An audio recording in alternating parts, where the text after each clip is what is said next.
together and salute him as our soon coming King. I'm your host, Jamal Thomas, and today we have with us in the studio my friend and yours, and for another week of studying the Word of God together with us. Say hello to everyone for me. Hey, good night, everybody. Good day, everybody. My name is Andre Sprung, and it's a privilege to be with everyone.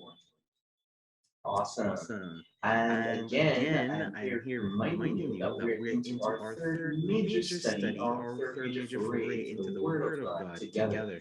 And we're studying under the caption Rest in Christ. We're all the way up to the ninth study under this caption, which is entitled The Rhythms of Rest. We're going to be studying one of my favorite topics from the Word of God, one that is misunderstood, but that is so needed, so necessary in today's world where people are just tired and restless.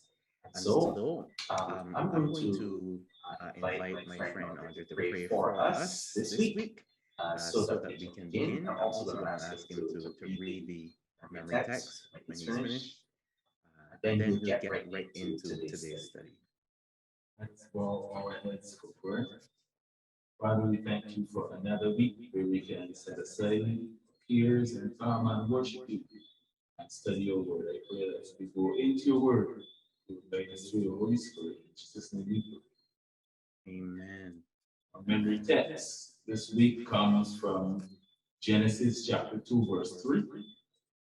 It's a familiar one, reading from the New King James Version. The Bible says, Then God blessed the seventh day and sanctified it, because in it he rested from all his work which God had created and made. Wow, that's to me, really speaks to me under about, I just wonder sometimes what it must have been like uh, to see God's creation, in its Edenic beauty.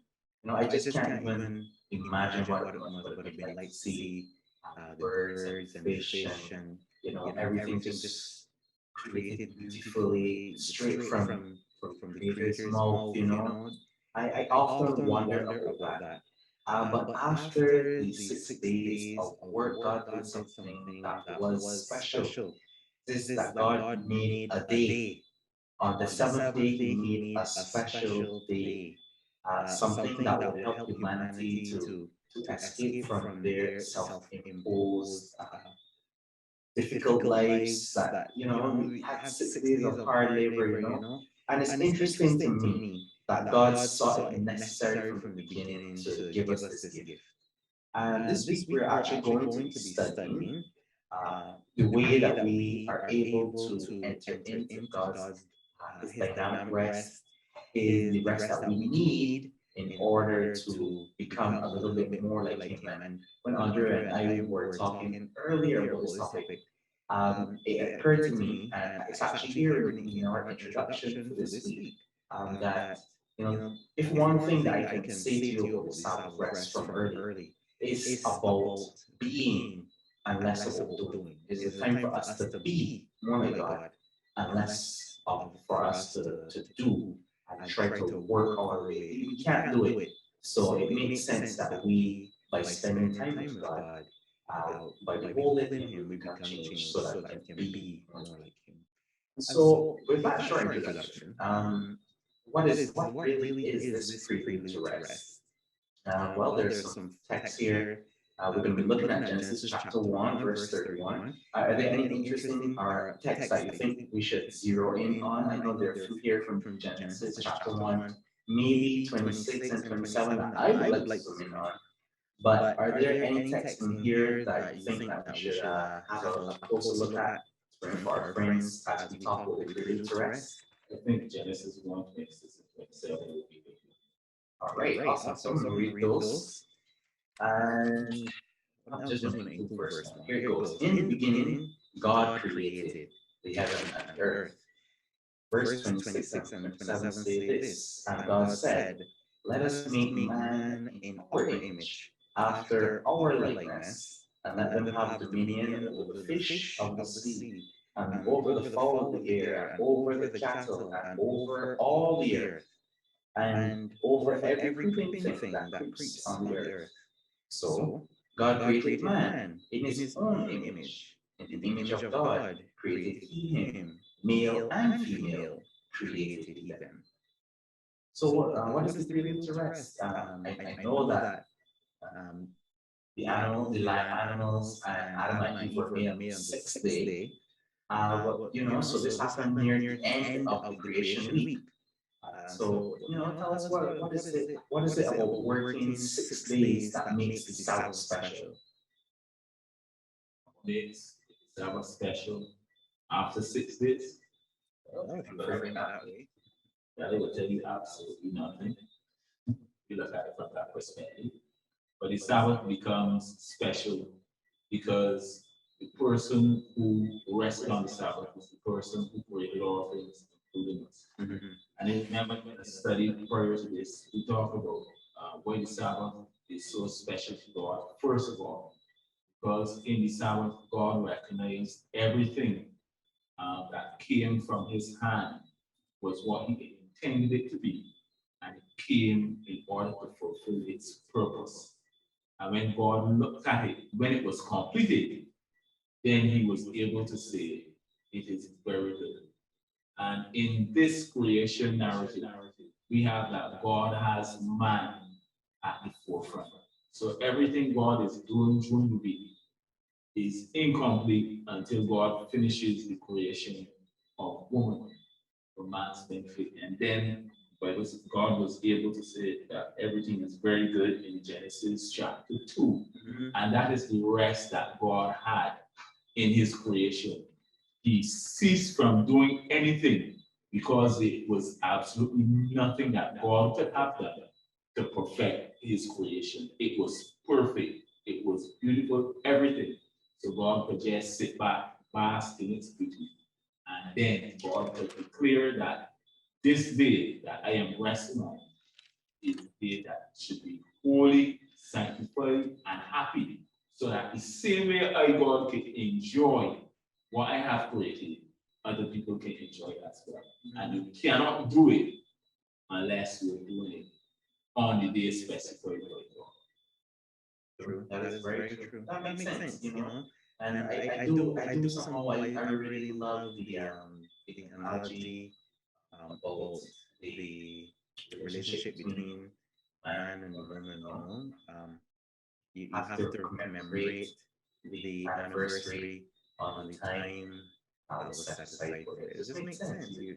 If you have a special occasion, you commemorate it on the anniversary of that occasion. That makes sense.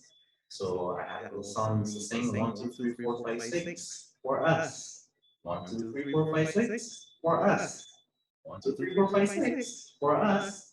The seventh to Jesus. So what is the command? What is this about the command to rest? There's something here that we want to see, that we want to understand about the command to rest. And I know it has something to do with Exodus chapter 20 from verse 8 to 11. But before we get there, as you said, God did make mention at the end. He said his creation was very good. And he only did that at the end. Huh? At the end of the first 6 days, he said it was good. He looked at his creation, he said it was good. When he was finished with at the end, by the seventh, he says, it's very good. It was just awesome. And so there's something here that I want us to zoom in on. And I found it interesting and that God, in the creation of the Sabbath, he made a space not just for man to rest, but that he could enjoy community with well, it was only Eve then, but community with his wife, that is his family. Also find communion with God. And I like that. I enjoy that because I think that the stress that we have in the world today reminds me that I certainly need a space for communion with God in my family. You know, no stress, no worry about all the madness that's happening in the world. Time to reflect and commune with God and be close to my family. What do you think about this as it encompasses the command to rest? Absolutely is, especially in the society that we have nowadays, where there is a lot of emphasis on getting, going, acquiring, building, making. And the world that we have today, there's a lot of craziness going on. A lot of families are falling apart, a lot of churches are falling apart. Humanity seems as if though it is falling apart. But God created the Sabbath just for the purpose of being like a glue to bring families together, to bring churches together, churches, to bring communities together, and bring everybody together with God. You can imagine if Adam had not sinned, Jamal. All of God's creation, all of Adam's sons, his grandchildren, the entire human race coming together on Sabbath just together to worship God. And that is what, I mean, is not important, it's not in lesson, but that's what we'll be able to do when we reach heaven.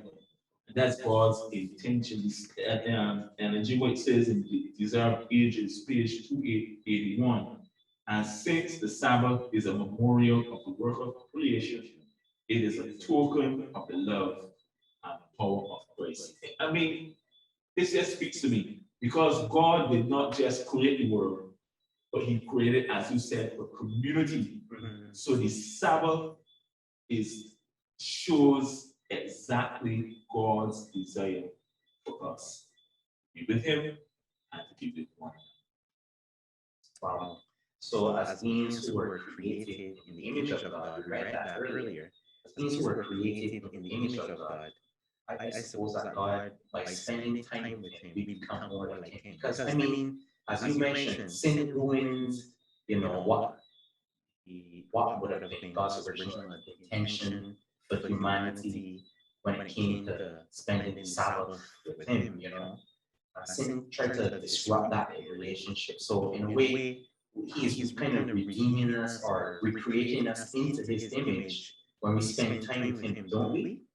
Uh, but let me think about that. I actually want to read the command before we move forward to the next one. But I want to respond to this. Here, this is what the command says: remember the Sabbath day to keep it holy. 6 days shall you labor and do all your work, but the seventh day is the Sabbath of the Lord thy God. In it, don't do any work, neither you, your son, your daughter, your manservant, maidservant, your cattle, nor your stranger that is within your gates. And verse 11 always catches my attention. It says, in 6 days, the Lord made the heaven and the earth, the sea, and all that in them is, and rested the seventh day. Wherefore the Lord blessed the Sabbath day and hallowed it. I respond to the question I was asking earlier. But I mean, in my mind, I'm wondering because there's a little conflict in my mind. I know some people talk about Sabbath being legalistic and stuff like that. I'm not trying to alienate any of our Christian brothers or anything like that. But to me, it seems like rest, right? It seems to have a little conflict here in my mind with it being legalistic and. So help me to understand what's happening. The Sabbath, if you don't pollute the theology, the Sabbath, and you just read it for yourself, you will see that the Sabbath really the emphasis in the Bible on grace. Because this is the one command where you don't have to do anything at all. Oh, so the idea that you're working for something, salvation or something, is really not carrying the Sabbath. Because it says in 6 days you work and in the Sabbath you rest. So you're not doing anything. So it is actually really God who is sustaining himself. As a matter of fact, if we just read the text, how it's supposed to be read, the author is saying, by keep, he's telling us to maintain the sanctity of the Sabbath by not bringing any secular activity in it. So you're not doing anything. All you're doing is resting in Jesus Christ on the Sabbath. You're basking in the sunshine of His love, in His glory. You're reflecting on Him. You're not doing anything, Jamal. So it cannot be in any way legalistic. It can't be by works in any way. It has to be completely by grace. That God is sustaining you on that day. Well, true. Okay, let's go for another step then. So there's some new circumstances that the children of Israel found themselves in. this is after 40 years of wandering in the wilderness, the old generation actually came out of Egypt. They had died off. And these were people who, were under a certain age when they were in the wilderness, when they came out of Egypt, and they watched their parents' lack of faith. They saw all of God's special graces, miracles being performed and so on. And I am asking myself this question, is there like a special reminder of the Sabbath rest that they had? That's this before they got to Mount Horeb, and I'm directed now to your mind to go with me now to Exodus chapter 16. So how was God using the incident with the manna, and especially as it relates to the Sabbath, to I want to use the word train or demonstrate or help people to grow into this new circumstance where he was teaching them to enjoy his Sabbath again after 40 years in Egypt. One of the things we learned from the last lesson study as well was that the Sabbath helps us to understand that we have real complete rest in Jesus Christ because our minds are settled that the God of creation is the God who's able to sustain us.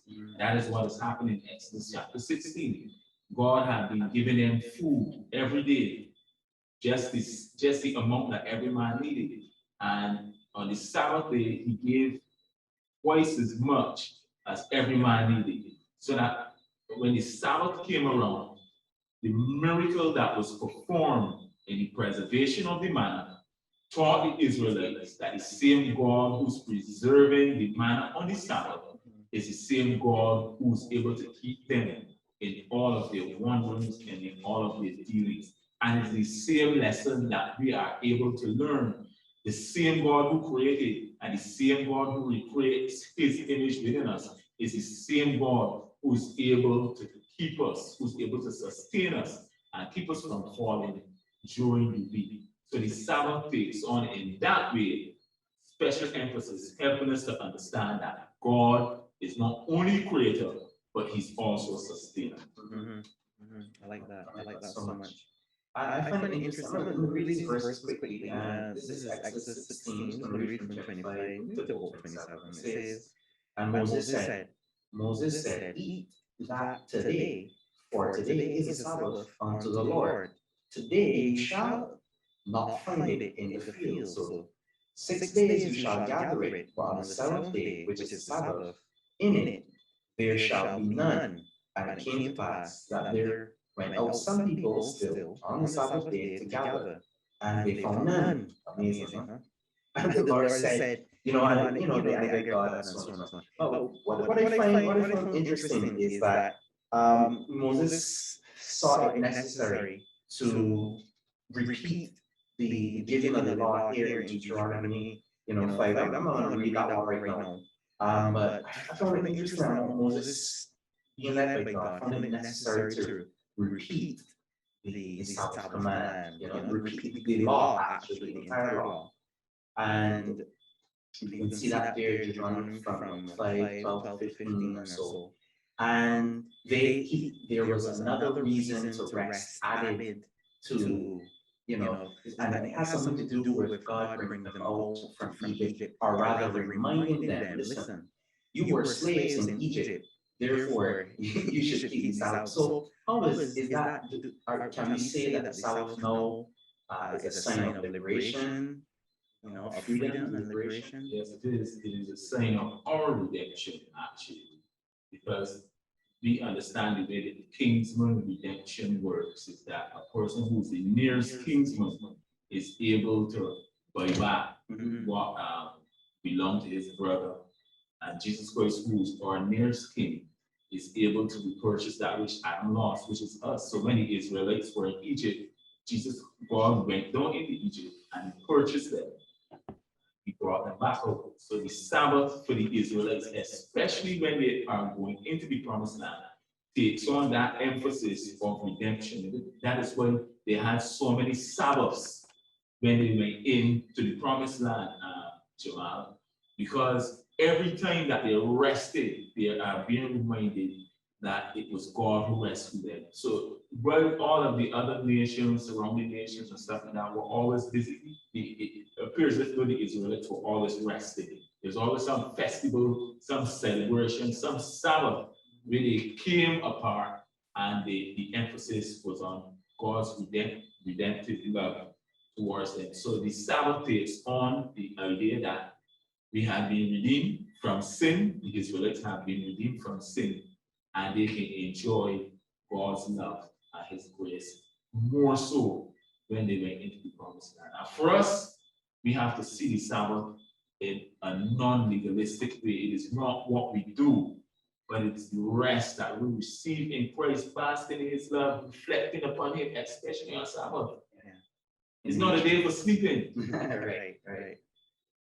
It's a day for rest. Yeah. Jesus. And helping, I can imagine to helping other people to experience that God has delivered too, as the ultimate redeemer, and enjoying His creation like He wanted originally for Adam and Eve too. And I somehow this week I want to say like this. I want to say that I was reminded this week that this idea was joined to the end of the Sabbath commandment as it was expressed in Deuteronomy. I'm reading from Deuteronomy chapter 5, but this is verse 15. Just at the end of the Sabbath commandment, it says, "And remember that you were a servant in the land of Egypt, that the Lord thy God brought thee out thence through a mighty hand and by a stretched out arm. Therefore, the Lord thy God commands thee to keep the Sabbath day." Oh, that's amazing. So, I mean, every Sabbath, they were reminded that it was God is the one who brought them out.